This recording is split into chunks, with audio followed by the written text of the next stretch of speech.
বাংলা নাটক প্রেমীদের জন্য আবারও একটি দারুণ খবর।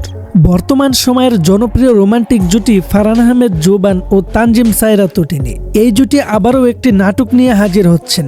নাটকটির নাম মনফরিং।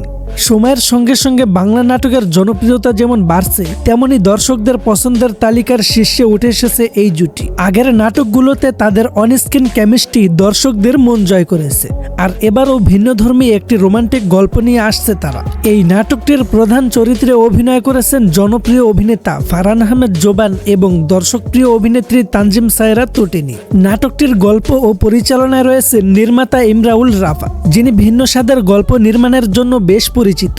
নির্মাতা সূত্রে জানা গেছে, ভালোবাসা, সম্পর্কের বাস্তবতা এবং আবেগঘন কিছু মুহূর্ত নিয়ে সাজানো হয়েছে নাটকটির গল্প। ইতিমধ্যেই নাটকটি ঘিরে দর্শকদের মধ্যে তৈরি হয়েছে ব্যাপক আগ্রহ। আসন্ন ঈদ উপলক্ষে নাটকটি প্রকাশ হবে শুধুমাত্র সিএমবির ইউটিউব চ্যানেলে। ঈদের বিশেষ আয়োজন হিসেবেই দর্শকদের জন্য নিয়ে আসা হচ্ছে এই নাটক। দর্শকদের প্রত্যাশা, মনফরিং নাটকটি আগের কাজগুলোর মতোই ব্যাপক সাড়া ফেলবে এবং ঈদের জনপ্রিয় নাটকের তালিকায় নিজের জায়গা করে নেবে। প্রিয় দর্শক, তাই নাটকটি দেখতে অবশ্যই চোখ রাখুন সিএমবির ইউটিউব চ্যানেলে। আর নতুন নতুন নাটকের আপডেট পেতে চ্যানেলটি সাবস্ক্রাইব করে পাশে থাকুন।